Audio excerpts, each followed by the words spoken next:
Sir, ಮತ್ತೆ ನಮ್ಮನ್ನ ಕರೆಸಿದ್ದೀರಾ. ಸಂತಾಪ ಸಭೆ ಡೇಟ್ ಏನಾದರೂ ಫಿಕ್ಸ್ ಆಯಿತಾ? ಇಲ್ಲ, ಆ್ಯಕ್ಚುಲಿ ಜಾನ್ವರಿ ಬೇರೆ ಫ್ರೆಂಡ್ಸ್ನು ಬರ್ಮಾಡ್ಕೋಬೇಕು ಅಂತ ಆಸೆ ಇದೆ. ಸೊ ಡೇಟ್ಸು ನೋಡಿಕೊಂಡು ಫಿಕ್ಸ್ ಮಾಡಿ ಹೇಳ್ತೀನಿ.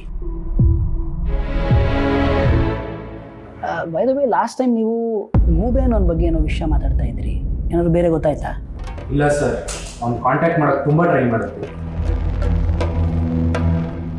ಅವನು ನಮ್ಮ ಜೊತೆ ಇದ್ದಿದ್ದಕ್ಕಿಂತ ಜಾಸ್ತಿ ಜಾನ ಜೊತೆನೇ ಇರ್ತಿದ್ದ. ಬೆಳಿಗ್ಗೆ ಕಾಲೇಜಿಗೆ ಬಂದರೆ ಸಂಜೆ ಹೋಗೋವರೆಗೂ ಅವಳ ಜೊತೆಗೆ ಇರ್ತಿದ್ದ. ಕೆಲವು ಸಾರಿ ಊಟ ತಿಂಡಿ ಎಲ್ಲ ಅವಳ ಜೊತೆಗೇನೆ. ಅಷ್ಟು ಕ್ಲೋಸ್ ಫ್ರೆಂಡ್ಸ್ ಸರ್ ಅವರಿಬ್ರು.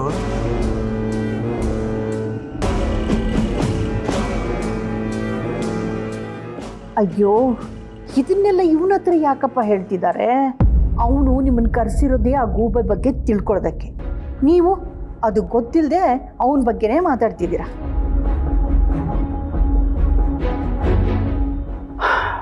ನೋಡಿ, ಆ ಗೂಬೆನವ್ರ ಬಗ್ಗೆ ಏನಾದರೂ ವಿಷಯ ಗೊತ್ತಾದರೆ ದಯವಿಟ್ಟು ನನಗೆ ತಿಳಿಸಿ. ಆದರೆ ಇವತ್ತು ನಿಮ್ಮನ್ನೆಲ್ಲ ಕರೆಸಿರೋದು ಬೇರೆ ಉದ್ದೇಶಕ್ಕೆ. ಸಿ, ಜಾನ್ವಿಯವ್ರ ಬಗ್ಗೆ ನಿಜವಾಗ್ಲೂ ನಿಮಗೆಲ್ಲ ಏನು ಅನಿಸ್ತಾ ಇತ್ತು? ಅವ್ರ ಬಗ್ಗೆ ನಿಮಗೆ ಒಳ್ಳೇದೇನು ಅನಿಸ್ತಾ ಇತ್ತು ಅಥವಾ ಕೆಟ್ಟದೇನು ಅನಿಸ್ತಾ ಇತ್ತು, ಅಥವಾ ಅವ್ರ ಬಗ್ಗೆ ನಿಮ್ಮ ನೆನಪುಗಳೇನಿದೆ, ಇದನ್ನೆಲ್ಲ ಬರ್ಕೊಡ್ಬೋದಾ? ಅದನ್ನು ತಗೊಂಡು ಏನು ಮಾಡ್ತೀರಾ ಸರ್? ಇನ್ನೇನು ಮಾಡೋದಿದೆ, ಸಂತಾಪ ಸಭೆ ದಿನ ನಿಮ್ಮ ಅನಿಸಿಕೆಗಳನ್ನೆಲ್ಲ ಫ್ರೇಮ್ ಮಾಡಿಸಿ ಹಾಕ್ಸೋಣ ಅಂತ. ಜೀವಂತವಾಗಿ ಅವರಿದ್ದಾಗ ಅವ್ರ ಹತ್ರ ಹೇಳ್ಕೊಳಕ್ಕಾಗದಿರೋ ವಿಷಯಗಳನ್ನು ಅಟ್ಲೀಸ್ಟ್ ಈ ರೀತಿನಾದರೂ ಹಂಚ್ಕೊಳ್ಳೋಣ ಅಂತ ಆಸೆ. ಸೂಪರ್ ಸರ್, ನಿಮ್ಮ ಐಡಿಯಾ ತುಂಬ ಚೆನ್ನಾಗಿದೆ. ನಮ್ಮ ಅನಿಸಿಕೆನ ನಾವು ಬರೆದು ಕೊಡ್ತೀವಿ. Thank you. ದಯವಿಟ್ಟು ಅನಿಸಿಕೆಗಳನ್ನು ಬರೆದು ಕೊಡಿ.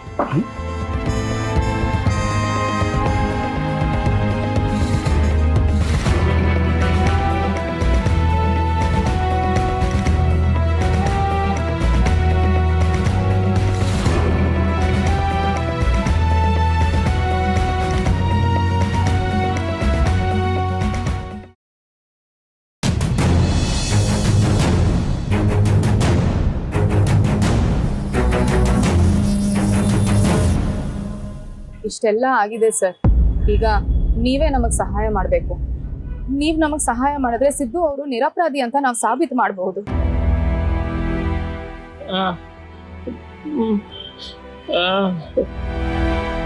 ನಿಮ್ಮ ಸಿಚುವೇಶನ್ನು ನನಗೆ ಅರ್ಥ ಆಗುತ್ತೆ ಮೇಡಮ್. ಆದರೆ ಏನು ಮಾಡೋದು, ಕೋರ್ಟಲ್ಲಿ ಸಿದ್ದವರು ನಾನೇ ತಪ್ಪು ಮಾಡಿದ್ದೀನಿ ಅಂತ ಒಪ್ಕೊಂಡಿದ್ದಾರೆ. ಅವರು ತಪ್ಪು ಮಾಡಿಲ್ಲ, ನಿರಪರಾಧಿ ಅಂತ ನಾವು ಪ್ರೂವ್ ಮಾಡಬೇಕಾದ್ರೆ ಇನ್ನೂ ಬಲವಾದ ಸಾಕ್ಷಿಗಳು ಬೇಕಾಗುತ್ತೆ. ಇಷ್ಟೇ ಸಾಕಾಗಲ್ಲ ಮೇಡಮ್. ಇಲ್ಲ ಸರ್, ಈಗಾಗಲೇ ನಾನು ಕಲೆಕ್ಟ್ ಮಾಡಿರೋ ಎಲ್ಲ ಸಾಕ್ಷಿಗಳ ಬಗ್ಗೆ ಹೇಳಿದ್ನಲ್ಲ, ಅದನ್ನ ಇಟ್ಕೊಂಡು ನಾವೇನು ಮಾಡೋಕ್ಕಾಗಲ್ವಾ? ಈ ಸಾಕ್ಷಿಗಳಿಂದ ಸಿದ್ದು ಅವರು ಆಕ್ಸಿಡೆಂಟ್ ಮಾಡಿಲ್ಲ ಅಂತ ಅನುಮಾನ ಬರುತ್ತೆ, ಆದರೆ ಮಾಡೇ ಇಲ್ಲ ಅಂತ ಪ್ರೂವ್ ಮಾಡೋದಕ್ಕಾಗೋದಿಲ್ಲ ಮೇಡಮ್. ಅದು ಇಲ್ಲಿ ಪ್ರಾಬ್ಲಮ್ ಆಗಿರೋದು.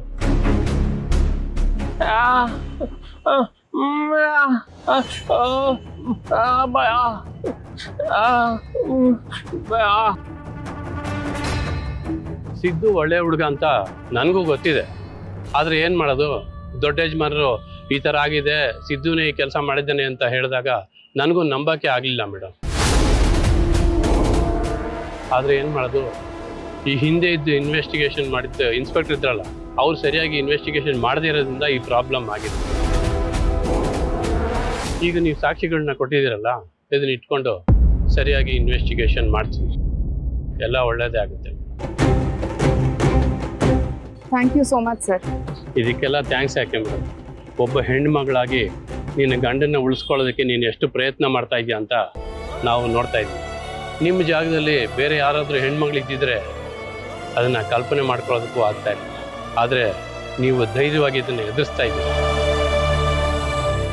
ನಾವು ಪೊಲೀಸ್ ಆಗಿ ನಿಮಗೆ ಇಷ್ಟು ಸಹಾಯ ಮಾಡಲಿಲ್ಲ ಅಂದರೆ ಹೇಗೆ ಮೇಡಮ್? ನಮ್ಮ ಪ್ರಯತ್ನ ನಾವು ಮಾಡ್ತೀವಿ, ನಿಮ್ಮ ಪ್ರಯತ್ನ ನೀವು ಮಾಡಿ. ಬರ್ತೀನಮ್ಮ.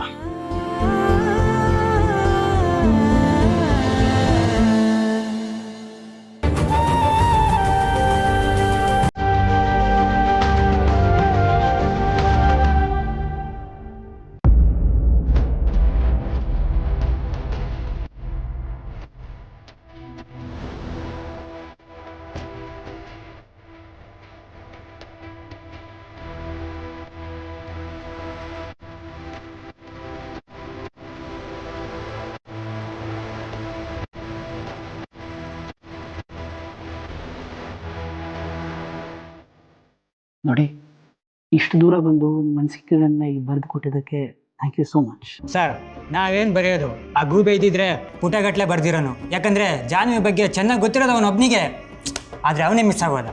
ಈ ಗೂಬೆ ಬಗ್ಗೆ ನೀವೆಲ್ಲ ಮಾತಾಡ್ತಿರೋದು ಕೇಳ್ತಿದ್ರೆ ನನಗೂ ಆ ವ್ಯಕ್ತಿ ನೋಡಬೇಕು ಅಂತ ಕ್ಯೂರಿಯಾಸಿಟಿ ಆಗ್ತಾ ಇದೆ. ಅವ್ರ ಬಗ್ಗೆ ಏನಾದರೂ ಸಣ್ಣ ಸುಳುವು ಸಿಕ್ಕರೂ ಡು ಕೀಪ್ ಮೀ ಇನ್ಫಾರ್ಮ್. ಈ ಗೂಬೆ ಇಲ್ಲದೆ ಈ ಸಂತಾಪ ಸಭೆಗೆ ಈಗ ಅರ್ಥನೇ ಇಲ್ಲ ಅಂತ ಅನ್ನಿಸ್ತಾ ಇದೆ. ಹೌದು ಸರ್, ನಿಮ್ಮ ಮಾತು ಸತ್ಯ. ಕೆಲವೊಂದ್ಸರಿ ನಾವು ಇಷ್ಟಪಟ್ಟವರು ನಮ್ಮ ಜೊತೆ ಇದ್ದಾಗ ಎಷ್ಟು ಖುಷಿ ಆಗುತ್ತೋ ಹಾಗೆ ಈ ಸಭೆಗೆ ಗೂಬೆ ಇದ್ರೇನೆ ಹೈಲೈಟ್. ಓಕೆ ಸರ್, ನಾವು ಅವನ ಬಗ್ಗೆ ತಿಳ್ಕೊಳ್ಳೋದಕ್ಕೆ ಪ್ರಯತ್ನ ಮಾಡ್ತೀವಿ. ಸಿಕ್ಕಿದ ತಕ್ಷಣ ಫೋನ್ ಮಾಡ್ತೀವಿ. ರೈಟ್. ನೋಡಿ, ಪದೇ ಪದೇ ಹೀಗೆ ನಿಮ್ಮೆಲ್ಲ ಕರೆಸಿ ಕಷ್ಟ ಕೊಡ್ತಾ ಇದ್ದೀನಿ. ದಯವಿಟ್ಟು ಬೇಜಾರು ಮಾಡ್ಕೋಬೇಡಿ. ಜಾನ್ವಿ ಅವರಿದ್ದಾಗ ಅವ್ರ ಜೊತೆ ಮಾತಾಡ್ಕೊಂಡಿದ್ದೆ. ಈಗ ಅವ್ರು ಹೋದ ಮೇಲೆ I am missing Har lot. ಹಾಗಾಗಿ ಅವ್ರಿಗೆ ಗೊತ್ತಿರೋರ ಜೊತೆ ಮಾತಾಡಿದಾಗ ಅವ್ರ ಜೊತೆ ಮಾತಾಡ್ತಾ ಇದ್ದೀನಿ ಅಂತ ಅನ್ಸುತ್ತೆ. ಪರವಾಗಿಲ್ಲ ಸರ್, ನಮಗೆ ಯಾವುದೇ ರೀತಿ ಬೇಜಾರಿಲ್ಲ. ಹಾಗಿದ್ರೆ ನಾವೇ ನೋಡ್ಬೋದಾ ಸರ್? ಹೋಗಿ ಬನ್ನಿ. ಆ್ಯಂಡ್ ಅಗೇನ್, ಆ ಗೂಬೇನವ್ರ ಬಗ್ಗೆ ಏನಾದರೂ ವಿಷಯ ಗೊತ್ತಾದರೆ ಟು ಕೀಪ್ ಮೀ ಇನ್ಫಾರ್ಮ್. ಈ ಸಂತಾಪ ಸಭೆ ಡೇಟ್ ಬಗ್ಗೆ ನಾನು ನಿಮಗೆ ತಿಳಿಸ್ತೀನಿ.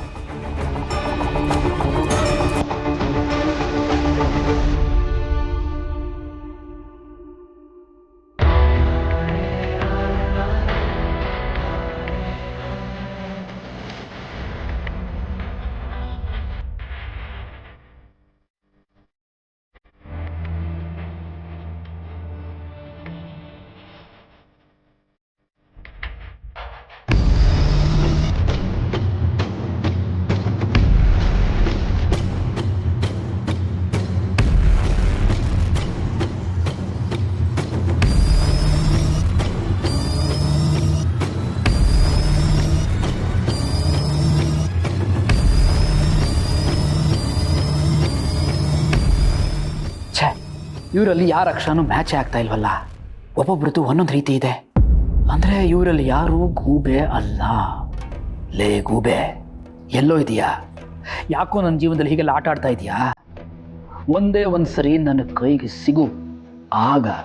ಆಗ ಈ ಜಯಂತ ಏನು ಅಂತ ತೋರಿಸ್ತೀನಿ.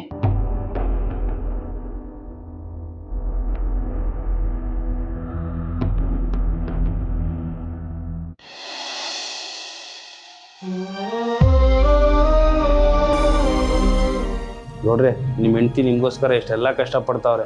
ಇಂಥ ಹೆಂಡತಿ ಪಡೆಯೋಕ್ಕೆ ನೀವು ನಿಜವಾಗ್ಲೂ ಪುಣ್ಯ ಮಾಡಿರ್ಬೇಕು ನೋಡ್ರಿ. ಹ್ಞೂ ಕಲಾ, ನೀನು ಹೇಳ್ತಿರೋದು ನಿಜ. ನಮ್ಮ ಮೇಡಮ್ ಅವ್ರನ್ನ ಪಡೆಯೋದಕ್ಕೆ ನಾನು ಪುಣ್ಯ ಮಾಡಿದ್ದೆ. ಮನಸ್ಸಿನಾಗೆ ಪಶ್ಚಾತ್ತಾಪದ ಕೆಂಡ ಮಾಡಿಕೊಂಡು ನಮ್ಮ ಮೇಡಮ್ ಅವ್ರ ಹತ್ರ ನನಗೆ ಸರಿಯಾಗಿ ಮಾತಾಡೋಕ್ಕೆ ಆಯ್ತಿರ್ಲಿಲ್ಲ ಕಲಾ. ದಿನ ಬೆಳಗಾದ್ರೆ ಅವ್ರಿಗೆ ನಾನು ಅನ್ಯಾಯ ಮಾಡ್ತಾವ್ನಿ, ಮೋಸ ಮಾಡ್ತಾವ್ನಿ ಅನ್ನಿಸ್ತಿರೋದು.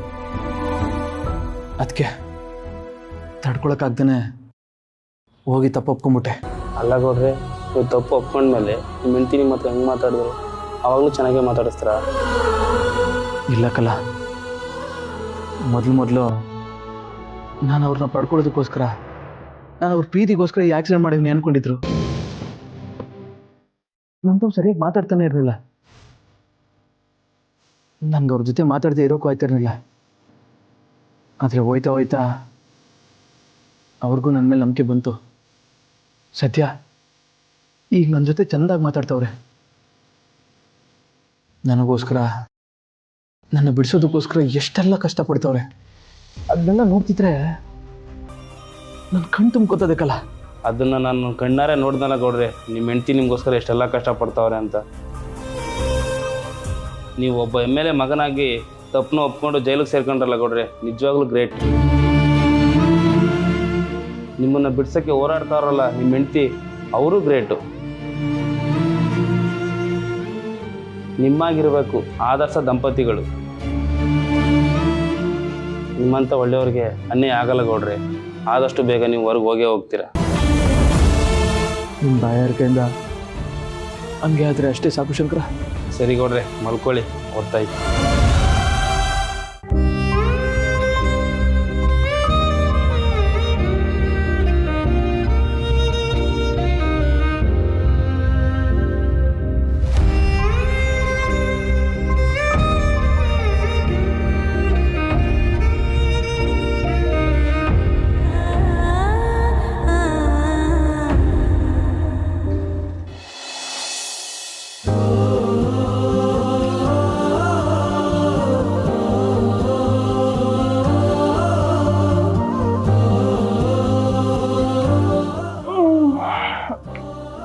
ವೆಂಕಿ ಬಂದ್ಯಾ?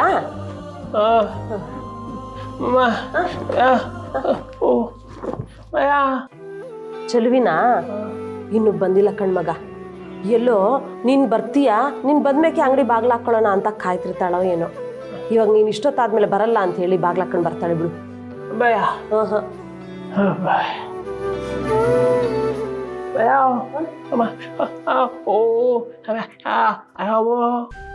ಇಲ್ಲ ಇಲ್ಲ ವೆಂಕಿ, ಹೇಳಕ್ಕಿಲ್ಲ ನಾನು. ನೀನು ಸಿದ್ದೇಗೌಡ್ರನ್ನ ನೋಡಿದ್ಯಾ, ಮಾತಾಡ್ಸಿದ್ಯಾ? ಏನಂತೆ ವಿಷಯ, ಏನು ಗೊತ್ತಾಯ್ತು?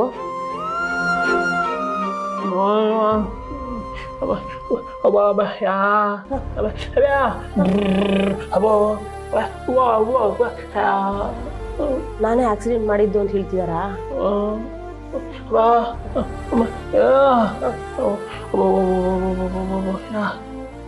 ವೆಂಕಿ, ನೀನೇನು ಯೋಚನೆ ಮಾಡಬೇಡ ವೆಂಕಿ. ಸಿದ್ದೇಗೌಡರು ಏನು ತಪ್ಪು ಮಾಡಿಲ್ಲ ಅಂದರೆ ಆ ದೇವರು ಅವ್ರು ಹೊರಗಡೆ ಬರೋದಕ್ಕೆ ಏನಾದರೂ ಒಂದು ದಾರಿ ತೋರಿಸ್ತಾರೆ ಕಣಪ್ಪ. ನೋಡು, ನೀನು ಅದೇ ಚಿಂತೆ ಮಾಡ್ಕೊಂಡಿರ್ಬೇಡ, ಹೋಗಿ ಊಟ ಮಾಡು.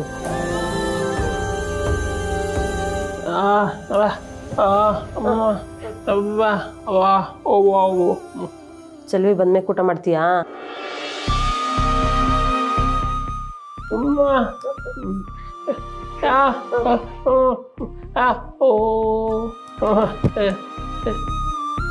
ವೆಂಕಿ, ನಾನು ನಿನಗೆ ಎಷ್ಟು ದಪ್ಪ ಹೇಳಿವ್ನಿ, ನನಗೆ ಕಣ್ಣು ಆಪ್ರೇಷನ್ ಏನು ಬೇಡ, ಈ ವಯಸ್ಸಲ್ಲೆಲ್ಲ ಏನಕ್ಕಪ್ಪ ಬೇಕು ನನಗೆ. ನೋಡು, ನಾನು ಕಣ್ಣು ಇಲ್ದಿದ್ರೂ ಜೀವನ ಮಾಡೋದನ್ನು ಕಲ್ತ್ಕೊಂಡಿದ್ದೀನಿ. ಆದರೆ ಕಣ್ಣಿದ್ದು ಜೀವನದಲ್ಲಿ ನೀನು ಎಡುತ್ತಾ ಇದೆಯಾ, ಅದನ್ನು ಸರಿ ಮಾಡ್ಕೊ ಮಗ.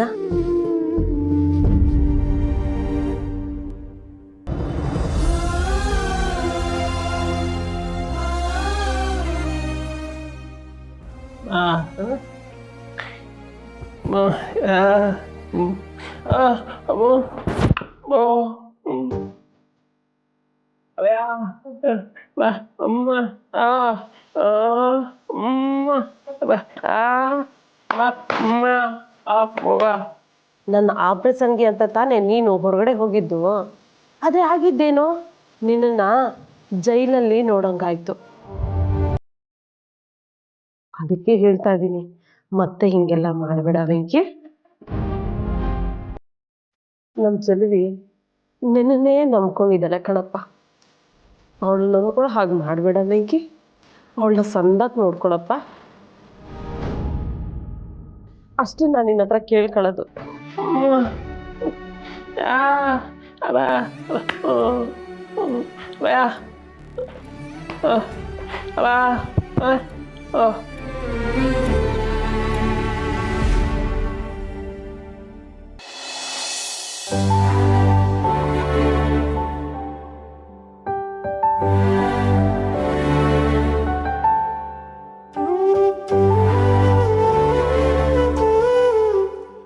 ಸಿದ್ದು ಅವರೇ, ಸಿದ್ದು ಅವರೇ,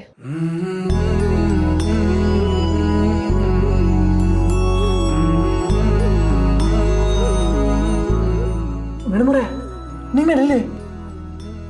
ಸಿದ್ದು ಅವರೇ, ನನಗೆ ನಿಮ್ಮನ್ನು ಬಿಟ್ಟಿರೋಕ್ಕಾಗ್ತಿಲ್ಲ. ನಿದ್ರೆ ಬರ್ತಿಲ್ಲ. ಕೂತ್ರೆ ನಿಂತ್ರೆ ನಿಮ್ಮದೇ ನೆನಪು. ನನಗೆ ನಿಮ್ಮ ಜೊತೆನೇ ಇರಬೇಕು ಅಂತ ಅನ್ನಿಸ್ತಿದೆ. ಅಯ್ಯೋ ಅಲ್ಲ ಮೇಡಮರೇ, ನೀವೇನು ಹೇಳಬೇಡಿ ಸಿದ್ದು ಅವರೇ. ನಾನು ನಿಮ್ಮನ್ನು ತುಂಬ ಪ್ರೀತಿಸ್ತಿದ್ದೀನಿ. ನಾವಿಬ್ಬರು ಹೇಗೆ ಮದುವೆ ಆದ್ವಿ ಅನ್ನೋದು ಮುಖ್ಯ ಇಲ್ಲ, ಆದರೆ ನಾವು ಹೇಗೆ ಜೀವನ ನಡೆಸ್ತಿದ್ದೀವಿ ಅನ್ನೋದು ಮುಖ್ಯ ಆಗುತ್ತೆ. ನೀವಿಲ್ಲದೆ ನನ್ನ ಬದುಕು ಖಾಲಿ ಖಾಲಿ ಅನ್ನಿಸ್ತಿದೆ.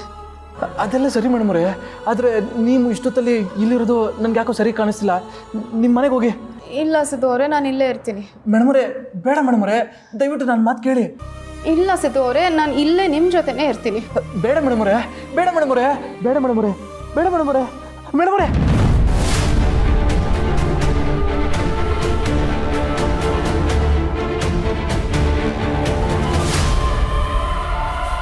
ಯಾಕೆ ಕೊಡ್ರಿ ಹಿಂಗೆ ಎದ್ಬಿಟ್ರಿ? ಅದಕ್ಕೆ ಕ್ಯಾನ್ಸಲ್ ಬಂದ್ಬಿಟ್ರಾ? ಕಲ ನಿಮ್ಮ ಅದಕ್ಕೆ ಇಲ್ಲೇ ಕೂತಿರುವಂಗೆ ಅನ್ನಿಸ್ತು. ಇದರಲ್ಲೇ ಗೊತ್ತಾಗುತ್ತೆ ಗೌಡ್ರೆ ಅದಕ್ಕಿಂತ ನೀವು ಎಷ್ಟು ಪ್ರೀತಿ ಮಾಡ್ತಾ ಇದ್ದೀರಾ ಅಂತ. ನೀವೊಂಥರ ಪ್ರೀತಿಗೆ ರಾಯಭಾರಿ ಆಗ್ಬಿಟ್ಟಿದ್ದೀರಾ. ಸೂಪರ್ ಗೌಡ್ರೆ, ನೀವು ಸೂಪರ್. ಸರಿ, ಅದಕ್ಕೆ ಹೆಂಗಿದ್ರು ನಿಮ್ಗೆ ನೋಡಕ್ಕೆ ಬರ್ತಾರಲ್ಲ ಅವಾಗ ಮಾತಾಡೋರಂತೆ. ಈಗ ಮಲ್ಕೊಳ್ಳಿ.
ನೋಡಪ್ಪ, ಒಣಗೋಗಿರೋ ಮರಕ್ಕಿಂತ ಚಿಗುರ್ತಾ ಇರೋ ಬಳ್ಳಿ ಬಗ್ಗೆ ಯೋಚನೆ ಮಾಡ್ಬೇಕಲ್ವಾ? ನೋಡು, ನಾನು ಯಾವಾಗ ಕಣ್ಮುಚ್ತೀನೋ ನನಗೆ ಗೊತ್ತಿಲ್ಲ, ಆದರೆ ಬಾಳಿ ಬದುಕಬೇಕಾಗಿರೋರು ನೀವು ಕಣಪ್ಪ. ಅದಕ್ಕೆ ಹೇಳ್ತಿರೋದು, ನಿಮ್ಮ ಜೀವನನ ಸರಿ ಮಾಡ್ಕೊಳ್ಳಿ ಅಂತ.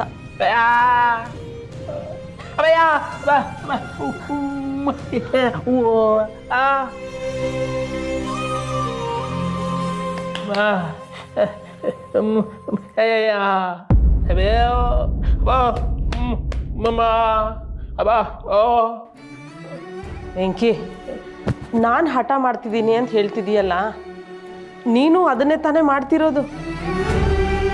ನೋಡು, ನನ್ನ ಕಣ್ಣಿನ ಬಗ್ಗೆ ಯೋಚನೆ ಮಾಡೋದಕ್ಕಿಂತ ನಿನ್ನ ಬಗ್ಗೆ ಯೋಚನೆ ಮಾಡಪ್ಪ. ನಿನಗೆ ಮಾತು ಯಾಕೆ ಅರ್ಧದಲ್ಲೇ ನಿಂತೋಯ್ತು, ಕಿವಿ ಯಾಕೆ ಕೇಳಿಸ್ತಿಲ್ಲ, ಇದ್ರ ಬಗ್ಗೆ ನೀನು ಯೋಚನೆ ಮಾಡಪ್ಪ. ಇದನ್ನ ಸರಿಪಡಿಸ್ಕೊಳ್ಳೋಕ್ಕೆ ಏನಿದೆ ದಾರಿ ಅಂತ ಅದನ್ನ ಯೋಚನೆ ಮಾಡು ವೆಂಕಿ. ಅದನ್ನ ಬಿಟ್ಟು ಹೋಗೋ ಈ ಮುದುಕಿಗೆ ಯಾಕೆ ದುಡ್ಡು ಖರ್ಚು ಮಾಡ್ತೀಯಾ?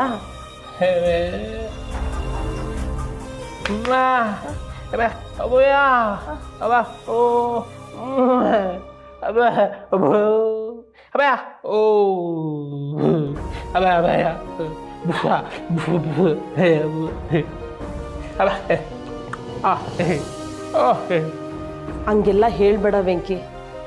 ಬದುಕು ಯಾವಾಗ ಬದಲಾಗುತ್ತೆ ಅಂತ ಯಾರಿಗೂ ಹೇಳಕ್ಕಾಗಲ್ಲ.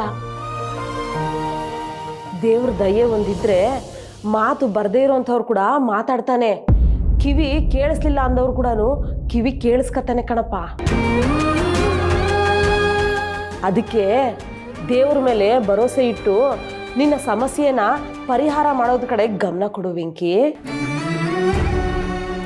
ನೀನು ನನ್ನ ಮಾತು ಕೇಳಲಿಲ್ಲ ಅಂದರೆ ನನ್ನ ಮ್ಯಾಕ್ ಆಣೆ ನೋಡಪ್ಪ.